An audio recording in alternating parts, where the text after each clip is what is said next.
네, 안녕하세요. 오늘은 스가랴 4장, 이 한 장 안에 어떻게 계시록이 요약이 되어 있는지 살펴보는 시간을 갖도록 하겠습니다. 우리가 4장을 보시면 지금 천사가 스가랴에게 와가지고 어느 한 환상을 보여주고 있어요. 제가 그 환상을 이렇게 그림으로 대략 그려보았는데요.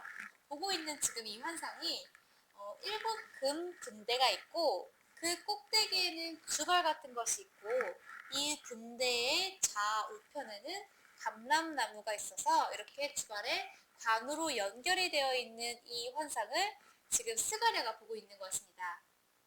자, 이 환상이 어떻게 계시록과 연결이 되고 있는지 살펴보도록 하겠습니다. 우리 계시록이라고 한다면 너무 어려운 책으로 생각을 하죠. 왜냐하면 계시록에만 있는 특별한 이야기로 우리가 생각을 하고 있기 때문입니다. 지금 스가랴가 보고 있는 이 환상은 계시록의 아주 중요한 이 사건의 예언을 본 환상이고 이것은 스가랴뿐만 아니라 모세 또한 보았습니다. 우리 출애굽기 25장에 보시면요. 우리 모세가 하나님의 명령을 받아서 성막을 만들잖아요. 그 25장에는 성막을 만드는 내용이 나와 있는데 그 25장에서도 31절은 이 성막 안에 있는 이 일곱 금 등대에 대해서 어떻게 소상하게 만들 것인지 기록이 되어져 있습니다. 31절을 보시면요. 거기서도 너는 정금으로 등대를 쳐서 만들라고 했습니다. 그러니까 금등대로 만드는 것이죠. 네, 아까 전에 스가랴가 보았던 이 환상도 금등대였었죠. 그러니까 모세가 지금 만들고 있는 이 일곱 금등대와 스가랴가 보고 있는 이 환상이 같다는 것을 우리가 알 수 있겠죠. 자, 이 등대를 만드는데 이 등대 여기 곁에서 6가지를 나오게 하라고 했습니다. 이 편에 3가지, 또 저 편에 3가지를 이렇게 나오게 해서 살구꽃 형상으로 이 가지의 색이라고 명하셨습니다. 어떻게 구체적으로 소상하게 표현이 되어 있는지 31절 이하에 나와 있으니까 꼭 한번 읽어보시길 바라겠습니다. 자, 이 등대에 불을 밝히는데 불을 밝히려면 우리 기름이 필요하잖아요. 기름도 아무 기름으로 밝히라는 것이 아니라 하나님께서 지정해 주신 기름이 있어요. 레위기 24장에 보시면요. 감람으로 찢어낸 순결한 기름, 즉 감람기름으로 이 등대에 불을 밝히라고 하나님께서 지정해 주셨습니다. 레위기 24장에서도 한번 우리 읽고 넘어가세요. 자, 지금 보시니까 스가랴가 보았던 이 환상의 내용과 지금 모세가 만든 이 성막의 이 금 등대 이야기가 일치되고 있음이 느껴지시죠? 그러니까 스가랴뿐만 본 것이 아니라 이것은 모세 또한 보았다는 것입니다. 다시 스가랴 4장으로 다시 들어와서 이 스가랴가 이 화상에 대해서 도대체 무슨 뜻이 있는지 천사에게 묻는 거예요. 자, 천사가 대답을 해주기를 6절에 나와 있는데 갑자기 스룹바벨 이야기를 꺼내는 것입니다. 우리 스룹바벨은 누군가요? 네, 이스라엘이 바벨론의 포로로 잡힌 후에 다시 돌아와가지고 제사장 여호수아, 이런 스가랴, 이런 여러 사람들과 합세하여서 성전을 건축했던 총독이었습니다. 지금 스룹바벨 이야기, 이 성전 건축 이야기를 통해서 지금 천사가 앞으로 전개되는 이 계시록의 이야기까지도 말을 하고 있는 거겠죠. 7절에 보시면요. 큰 산이 스룹바벨 앞에서 평지가 된대요. 언제요? 그가 머릿돌을 내어놓을 때요. 자, 생각을 해보세요. 저 큰 산들, 뭐 히말라야 산, 후지산, 이런 엄청나게 큰 산들이 납작한 평지가 되는 것은 정말 천지가 개벽되는 일인 만큼 큰 일이겠죠. 네, 뭐가 그렇게 큰 일이라는 거예요? 바로 이것이요. 이 사건이, 이 일이 사람의 힘으로 되는 거나 사람의 능력으로 되는 일이 아니라 오직 나의 신 하나님께서 하실 일이라는 것입니다. 자, 그러니까 이 일은 사람이 흉내낼 수 있는 일이 아니라 하나님께서 하실 일인데 이 환상이 이 사건이 정말 천지가 개벽될 만큼 크고 중요한 일이라는 것이에요. 자, 산도 우리가 육적인 산, 백두산, 그런 큰 산을 말하는 것이 아니라 영적인 산으로 산의 의미를 다 알고 계시죠? 알고 계시죠? 네, 10절도 보시면 근데 그 일이 읽어보겠습니다. 작은 일의 날이라고 멸시할 자가 누구냐? 이 일곱은 온 세상에 두루 행하는 여호와의 눈이라. 다림줄이 수룹바벨 손에 있음을 보고 기뻐하리라. 자, 10절에 보시면 지금 이 일들이, 이거에 관련된 일들이 너무 작은 일이라고 사람들이 멸시할 거랍니다. 그러니까 뭐가요?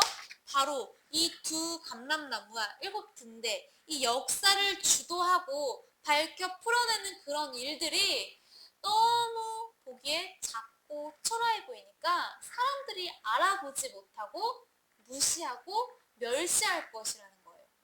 그렇지만 우리 스룹바벨에게 이제 다림줄이 있음을 기뻐하라고 하였습니다. 이 말은요, 스룹바벨에게 재판권, 판결권이 있다는 거예요.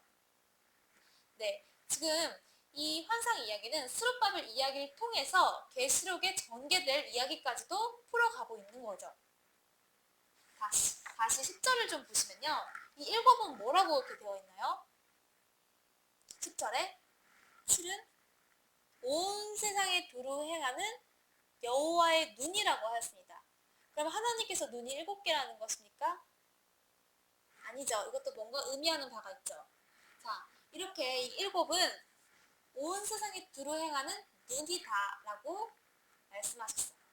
자, 그러면 이 두 감람나무는 무엇입니까? 라고 스가랴가 또 물어보았죠, 이번엔.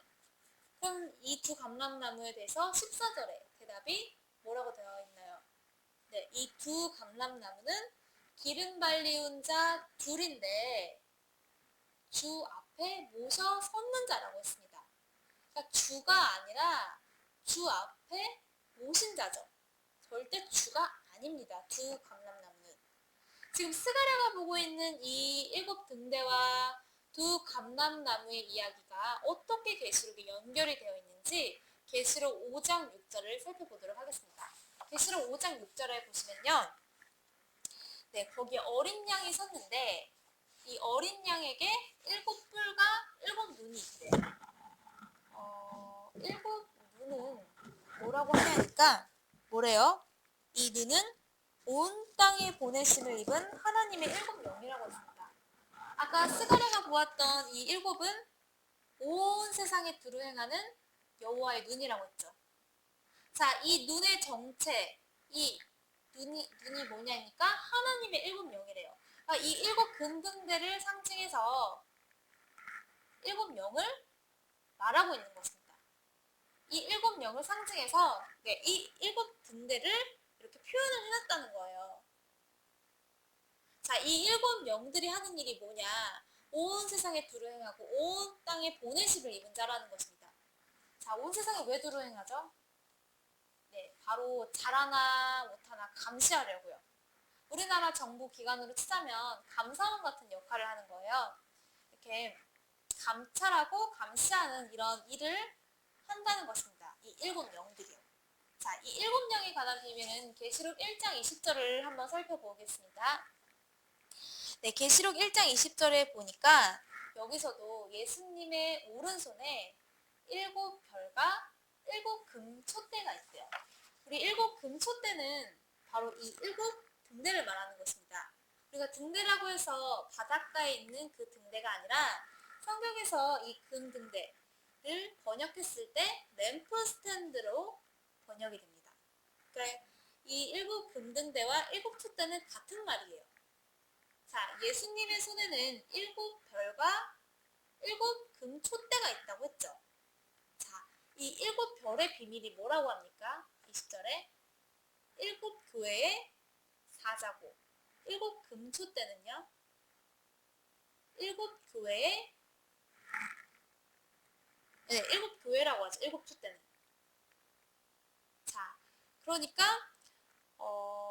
온 세상에 두루 행하는 7영, 이 영은 우리 6을 들어서 역사를 하죠. 그러니까 이 일곱 역으로 시작되는 일곱 촛대와 일곱 별이, 즉 일곱 교회의 일곱의 사자, 일곱의 목자로 출현이 되어서 교회 시대의 종말을 고하고 계시록의 시대를 시작하게 되었죠.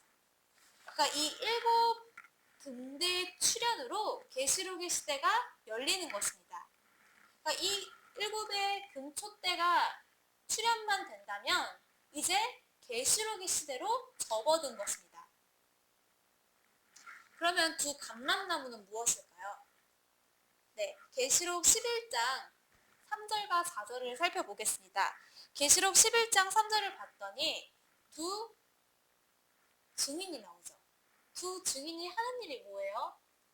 1260일을 예언하는 권세를 받아서 예언을 한다고 합니다. 자, 이 두 증인을 상징해서 표현하기를 4절에 보시면 두 증인이 뭐라고 표현이 되어 있냐면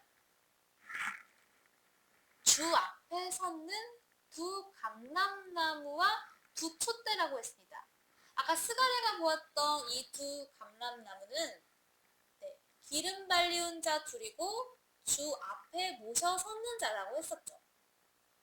자, 그러면은 지금 스가랴가 본 이 두 감람나무는 계시록에 와서 두 증인을 상징하고 표현한 말이겠죠.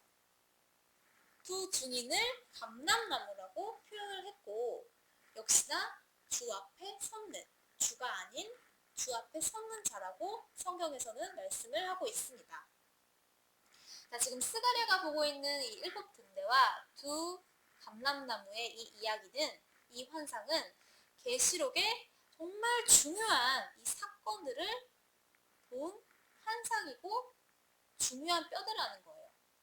우리가 계시록을 좀 더 보시고 스가랴 4장을 다시 보신다면 수룹바벨의 성전 건축 이야기까지도, 또 수룹바벨에게 다림줄이 있는 이 이야기까지도, 큰 산이 수룹바벨 앞에 평지가 되는 이 이야기까지도 어떻게 연결이 되고 의미를 하고 있는지 아마 보이실 것입니다.